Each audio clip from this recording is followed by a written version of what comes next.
Chapter 8. Purity. Depth and purity of perfect wisdom. Subhuti. It is hard to gain confidence in perfection of wisdom if one is unpracticed, lacks in wholesome roots, and is in the hands of any friend who may be other than good, this friend being anyone possessed of less than right intent, speech, action, and concentration toward countless beings. The Lord. So it is, Subhuti.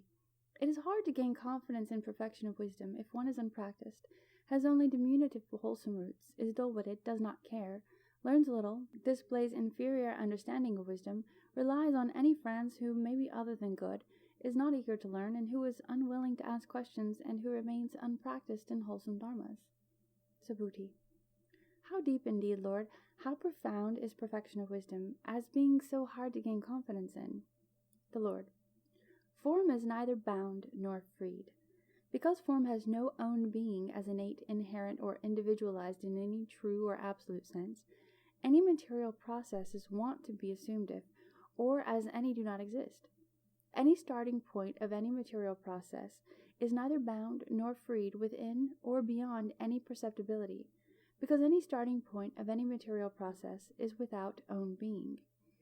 Any end of material process is likewise without own being, because in this same way any truly profound explicitness of being, beingness, or presence cannot exist as any part of a non-existent own being of some present form.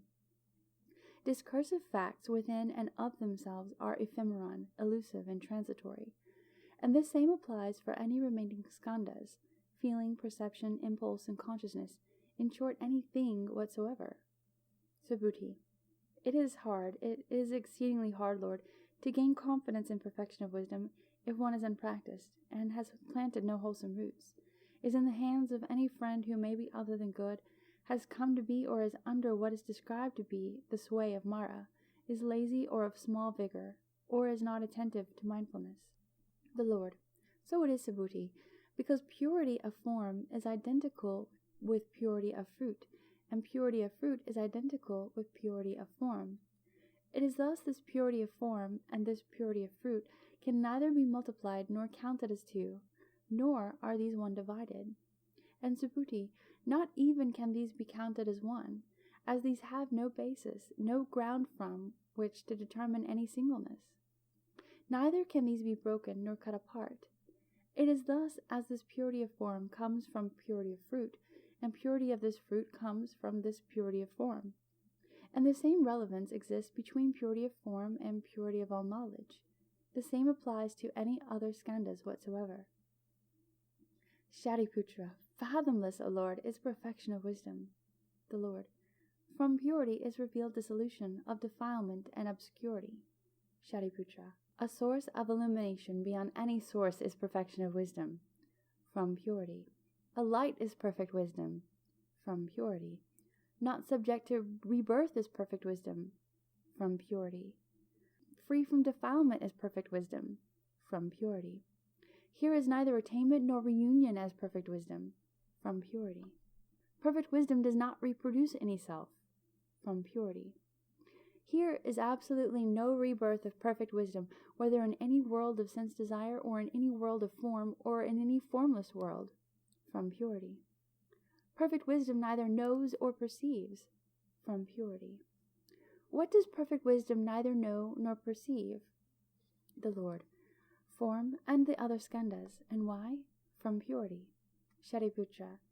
Perfect wisdom neither helps nor hinders all knowledge. The Lord. From purity. Shariputra. Perfect wisdom neither gains nor abandons any dharma. From purity. The purity of form, etc., is due to purity of self, because such is absolutely pure. The purity of fruit and purity of all knowledge are due to purity of self, because of such absolute purity. The absence of attainment and reunion is due to purity of self, because of such absolute purity. The boundlessness of form is due to boundlessness of self, because of such absolute purity. Any bodhisattva who understands such thus is perfect wisdom, because of such absolute purity. Subhuti. Moreover, perfection of wisdom does not stand on any shore on this side, nor on any shore beyond, nor athwart the two. The Lord.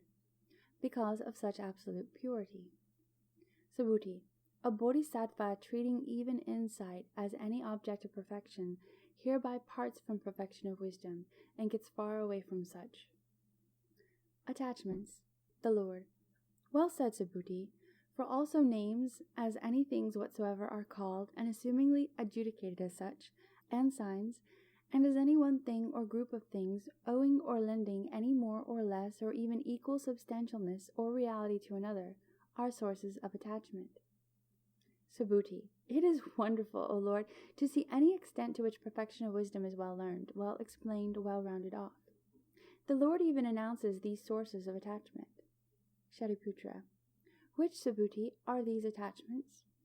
Subhuti.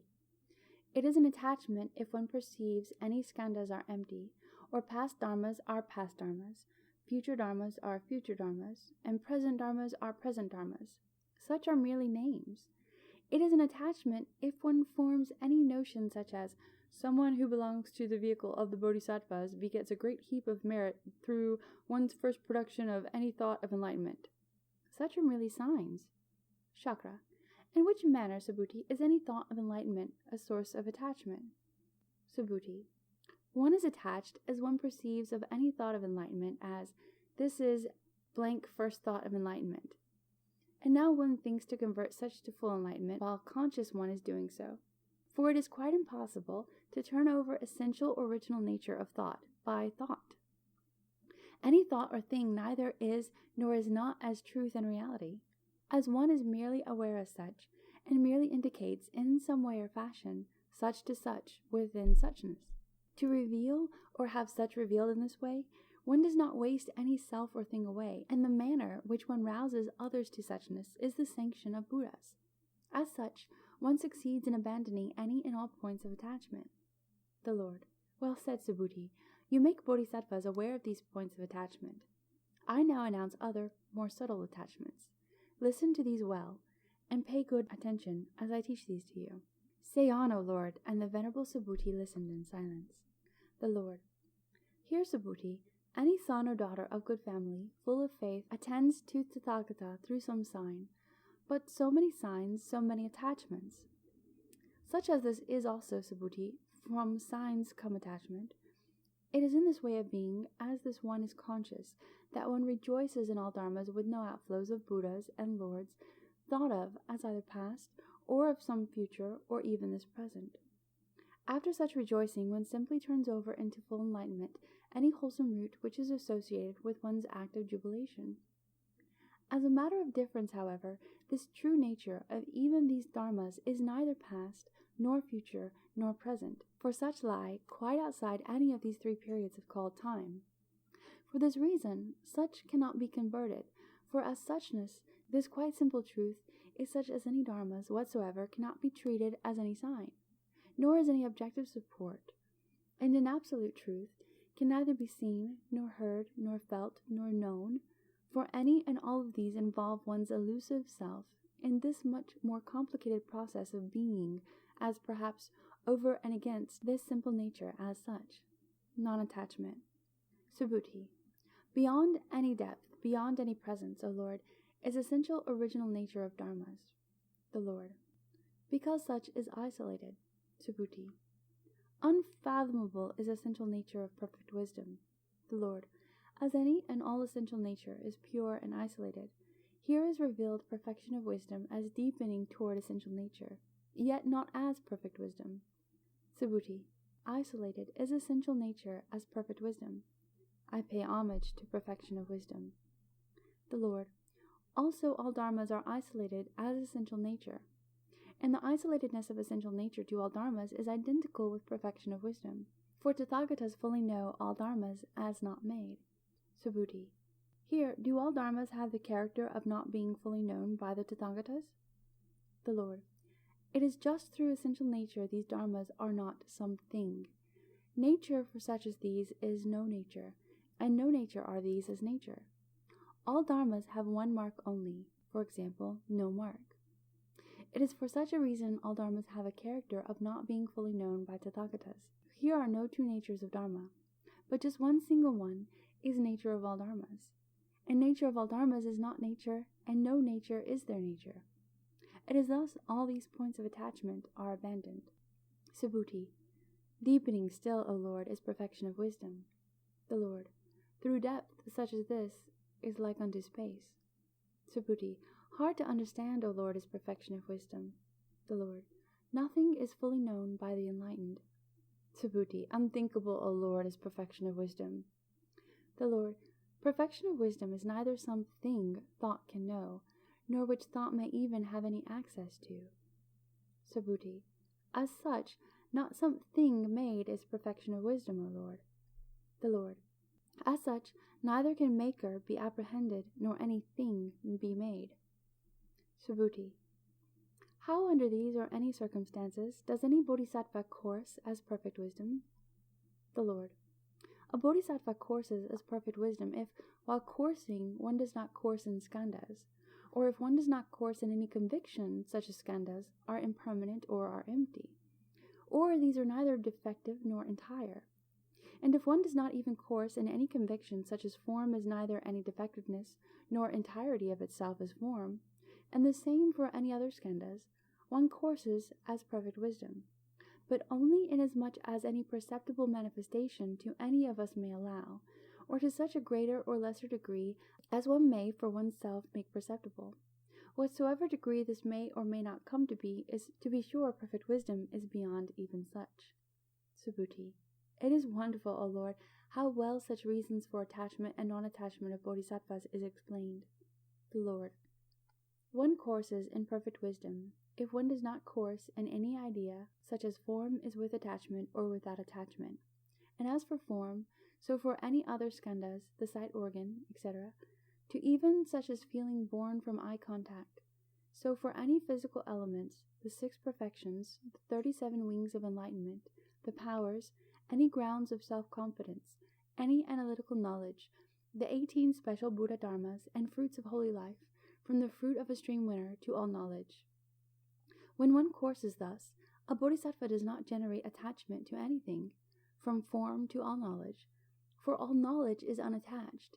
It is neither bound nor freed, and here is no thing whatsoever which can rise above or beyond this. Such as this is even unto any self. It is thus, Subhuti, bodhisattvas course in perfect wisdom through rising completely above any and all attachments.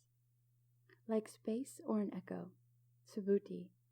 It is wonderful, O Lord, how deep is this dharma, I mean perfection of wisdom. Demonstration neither diminishes nor increases this. Non-demonstration also neither diminishes nor increases this. The Lord. Well said, Subhuti. It is just as if any Tathagatas, during one's entire life, speak in praise of space, without hereby increasing the volume of space, and space does not diminish either, while one is not speaking in praise for it. Or, it is as with an illusory man. Praise neither penetrates him nor wins him over. When here is no praise, he is neither affected nor frustrated. So, true nature of any or all dharmas is just so, whether such gets demonstrated or not. Subhuti. A doer of what is hard is any bodhisattva who, while coursing in perfection of wisdom, neither loses heart nor gets elated, who persists in making endeavors about this and does not turn back. Any development toward revealing perfect wisdom through dissolution of, or as any and all obscuration, is like some sort of development toward space. Homage is paid to any bodhisattvas who are armed with this armor, for with space these want to be armed when, for the sake of beings, these put on the armor. Armed with great armor is a bodhisattva.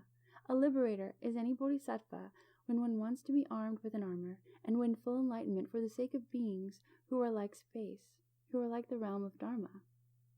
Such is one who wants to liberate like unto space, one who aspires even to get rid of space, one who has won this armor of this great perfection of vigor. This bodhisattva who is armed with this armor for the sake of beings who are like unto space, who are like unto this realm of Dharma. Hereupon a certain monk saluted the Lord with folded hands and said to the Lord, I pay homage, O Lord, to perfection of wisdom, for such neither produces nor stops any dharma whatsoever. Shakra. If someone, holy Subhuti, makes effort about this perfection of wisdom, what are these efforts about or toward? Subhuti.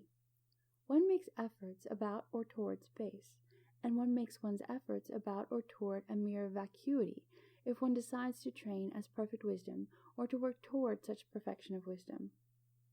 Shakra, please, O Lord, command me to shelter, defend and protect any son or daughter of good family who bears in mind this perfection of wisdom. Subhuti.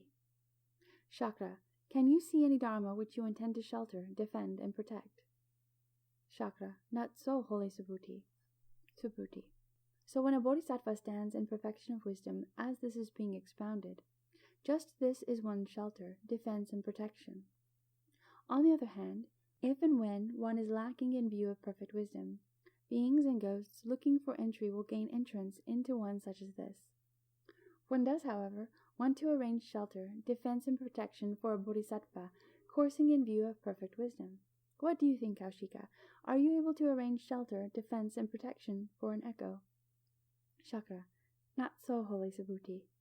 Subhuti. Just so, any bodhisattva coursing and dwelling in view of perfect wisdom comprehends all dharmas are like an echo.